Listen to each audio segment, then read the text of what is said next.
നടത്തറയുടെ നാട്ടുവഴികളിൽ ജനകീയ ജനാധിപത്യ ഉത്സവത്തിന്റെ കേളികൊട്ടുയർന്നു കഴിഞ്ഞു.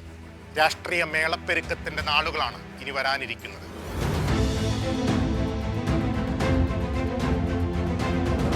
നാട്ടിൻപുറത്തിന്റെ നന്മകളാൽ സമൃദ്ധമായ നടത്തറ, ഓണനാളുകളിൽ കുമ്മാട്ടിക്കൂട്ടങ്ങൾ നിറഞ്ഞാടുന്ന നാട്, മലയാളത്തിന്റെ അഭിമാന നടന സൂര്യൻ TG രവിയുടെ സ്വന്തം നാട്, തൃശൂർ നഗരത്തോട് ചേർന്നു കിടക്കുന്ന പഞ്ചായത്ത്.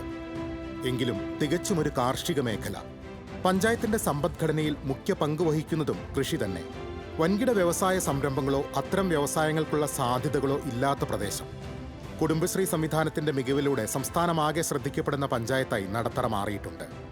രാഷ്ട്രീയമായി കോൺഗ്രസിനും CPM-നും അടിത്തറയുള്ള ഇവിടെ ചില കേന്ദ്രങ്ങളിൽ BJP-യും ശക്തി സമാഹരിക്കാൻ തുടങ്ങിയിട്ടുണ്ട്. പഞ്ചായത്ത് ഭരണം കഴിഞ്ഞ 2 തവണയായി ഇടതിനൊപ്പമാണ്. 2020 തെരഞ്ഞെടുപ്പിൽ ആകെയുള്ള 17 വാർഡുകളിൽ 11 CPM നേടി. CPI 1 സീറ്റ് സ്വന്തമാക്കി. കോൺഗ്രസിന് 5 ഇടത്താണ് വിജയിക്കാനായത്. CPM-ലെ ശ്രീവിദ്യ രാജേഷ് പ്രസിഡന്റായി തിരഞ്ഞെടുക്കപ്പെട്ടു. ഭരണകാലാവധി അവസാനിക്കാൻ മാസങ്ങൾ മാത്രം ശേഷിക്കെ പാർട്ടിയിലെ ആഭ്യന്തര പ്രശ്നങ്ങളെ തുടർന്ന് CPM-ലെ TS ബിജു പഞ്ചായത്ത് അംഗത്വം രാജിവെച്ചിരുന്നു. ഏറെക്കാലമായി CPM-ലെ മണ്ണുത്തി ഏരിയ കമ്മിറ്റിക്ക് കീഴിൽ തുടരുന്ന വിഭാഗീയ പ്രശ്നങ്ങളാണ് നടത്തറ വെസ്റ്റ് ലോക്കൽ സെക്രട്ടറി കൂടിയായ ബിജുവിന്റെ രാജിയിലേക്ക് എത്തിയത്. നടത്തറ പഞ്ചായത്തിൽ CPM നിയന്ത്രണത്തിലുള്ള 7 സഹകരണ സംഘങ്ങളിൽ മതിയായ രേഖകളില്ലാതെ വായ്പകൾ നൽകുന്നു എന്ന ആരോപണവുമായി പ്രാദേശിക നേതാവ് നിബിൻ ശ്രീനിവാസൻ രംഗത്ത് വന്നതും പാർട്ടിക്ക് തലവേദനയായി. നിബിനെ പിന്നീട് CPM പുറത്താക്കി. DYFI ജില്ലാ സെക്രട്ടറി സ്ഥാനത്ത് നിന്നും VP ശരത് പ്രസാദ് പുറത്തുപോകാനിടയായ ശബ്ദരേഖാ വിവാദത്തിലും ഒരറ്റത്ത് നിബിൻ ശ്രീനിവാസൻ ഉണ്ടായിരുന്നു. കോൺഗ്രസിലും പാളയത്തിൽ പടയ്ക്ക് കുറവൊന്നുമില്ല. ഇവിടെയും സഹകരണ സ്ഥാപനങ്ങൾ തന്നെയാണ് വില്ലൻ. പാർട്ടിക്കുള്ളിലെ പോര് കനത്തതോടെ DCC നേതൃത്വത്തിന് പലപ്പോഴും വടിയെടുക്കേണ്ടി വന്നിട്ടുണ്ട്. വികസന വഴികളിൽ കഴിഞ്ഞ 5 വർഷത്തെ പ്രോഗ്രസ് കാർഡ് പുറത്തിറക്കിയ പഞ്ചായത്ത് ഭരണസമിതി കാർഷിക മേഖലയിലെ നേട്ടങ്ങളിലേക്കാണ് ശ്രദ്ധ ക്ഷണിക്കുന്നത്. തരിശുഭൂമി കൃഷി പ്രോത്സാഹിപ്പിക്കാൻ സ്വീകരിച്ച നടപടികൾ, വീടുകളിൽ പച്ചക്കറി കൃഷി വ്യാപകമാക്കുന്ന പദ്ധതി തുടങ്ങിയവ കാർഷിക മേഖലയുടെ പുനരുജ്ജീവനത്തിന് സഹായകമായി എന്നാണ് വാദം. കൃഷി മൃഗസംരക്ഷണം അടങ്ങുന്ന ഉൽപ്പാദന മേഖലയിൽ കഴിഞ്ഞ 5 വർഷക്കാലമായി ഏകദേശം 4.5 കോടി രൂപയുടെ പ്രവർത്തനങ്ങൾ നമുക്ക് ഏറ്റെടുക്കാനായിട്ട് സാധിച്ചിട്ടുണ്ട്. അതുവഴി വലിയ മാറ്റമാണ് കാർഷിക രംഗത്ത് നടത്തറ ഗ്രാമപഞ്ചായത്തിൽ ഉണ്ടാക്കാനായിട്ട് നമുക്ക് സാധിച്ചിട്ടുള്ളത്. നെൽകൃഷിക്കാരെ സംബന്ധിച്ച് പറയുകയാണെങ്കിൽ അവർക്ക് കൃഷിക്ക് വിത്തുകൾ യഥാസമയത്ത് കൊടുക്കുന്നില്ല. അതുപോലെ വളത്തിന് സബ്സിഡി കൊടുക്കാൻ വളരെ കുറവാണ് കൊടുക്കുന്നത് തന്നെ വളരെ റയറായിട്ടുള്ളൊരു സംവിധാനത്തിലൂടെയാണ്. മണലിപ്പുഴയും നിറഞ്ഞൊഴുകുന്ന നിരവധി തോടുകളും ജലസമൃദ്ധമാക്കുന്ന പഞ്ചായത്ത് ജൈവ വൈവിധ്യങ്ങളുടെ കലവറയാണ്. നിരവധി സന്ദർശകരെ ആകർഷിക്കുന്ന രീതിയിൽ കൈനൂർ ചിറയുടെ വിനോദസഞ്ചാര സാധ്യതകൾ പ്രയോജനപ്പെടുത്തുന്ന പദ്ധതികൾ ആവിഷ്കരിച്ചിട്ടുണ്ട്. കൈനൂർ ചിറയുടെ നിർമ്മാണം നടന്നുകൊണ്ടിരിക്കുന്നു. ശ്രീധരി പാലം പോലെയുള്ള വലിയ പ്രോജക്റ്റുകൾ നിർമ്മാണത്തിൻ്റെ അവസാന ഘട്ടത്തിലേക്ക് അടുക്കുകയാണ്.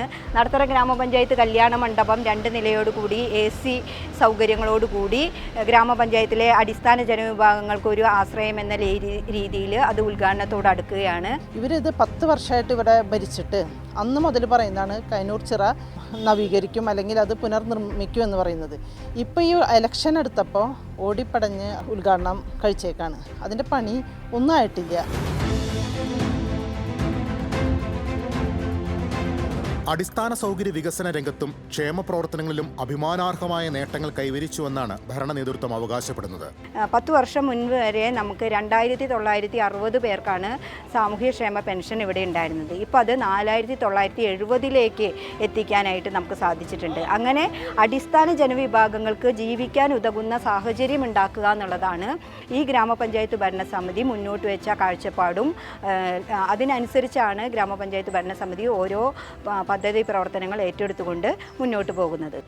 എന്നാൽ മുന്നിൽ തുറന്നു വന്ന വികസന സാധ്യതകൾ പ്രയോജനപ്പെടുത്താനായില്ലെന്ന് പ്രതിപക്ഷം ആരോപിക്കുന്നു. ശ്രീധരി പാലത്തിന്റെ അപ്രോച്ച് റോഡ് നിർമ്മാണം പൂർത്തിയാകാത്തത്, പാതി വഴിയിൽ നിൽക്കുന്ന പഞ്ചായത്ത് കല്യാണ മണ്ഡപം, എങ്ങുമെത്താത്ത പകൽവീട് പദ്ധതി, ഇങ്ങനെ നീളുന്നു പ്രതിപക്ഷ കുറ്റപത്രം. ചെറിയ ഗ്രാമീണ റോഡുകളൊക്കെ നോക്കിയാൽ അറിയാം, അത് പൊട്ടിപ്പൊളിഞ്ഞുകൊണ്ടും അതുപോലെ തന്നെ ജനങ്ങൾക്ക് നല്ല രീതിയിൽ സഞ്ചരിക്കാൻ പറ്റാത്ത സ്ഥിതിയിലേക്ക് അത് വന്നിരിക്കുകയാണ്. വാർഡ് വിഭജനം പൂർത്തിയായതോടെ നടത്തറയിൽ ആകെ വാർഡുകളുടെ എണ്ണം 17-ൽ നിന്നും 20-ലേക്ക് ഉയർന്നു. കഴിഞ്ഞ 2 തവണയായി ഭരണത്തിൽ നിന്ന് പുറത്തു നിൽക്കുന്ന UDF നിരവധി സമരങ്ങളും പ്രചരണ പരിപാടികളുമായി നേരത്തെ തന്നെ കളത്തിലിറങ്ങിയിട്ടുണ്ട്. ആഭ്യന്തര തർക്കങ്ങൾ പരിഹരിച്ചുവെന്നും നേതൃത്വം അവകാശപ്പെടുന്നു. ഹാട്രിക് ഭരണമെന്ന സ്വപ്നവുമായി വികസന നേട്ടങ്ങൾ ജനങ്ങളിലേക്ക് എത്തുന്ന പ്രചരണ പരിപാടികളുമായി ഇടതുമുന്നണിയും കളം നിറഞ്ഞിട്ടുണ്ട്. മണ്ണുത്തി ഏരിയ കമ്മിറ്റിക്ക് കീഴിലെ പ്രശ്നങ്ങൾ ചായക്കോപ്പിയിലെ കൊടുങ്കാറ്റെന്ന് തെളിയിക്കാനുള്ള അവസരം കൂടിയാണ് CPM-ന് ഈ തദ്ദേശ പോര്.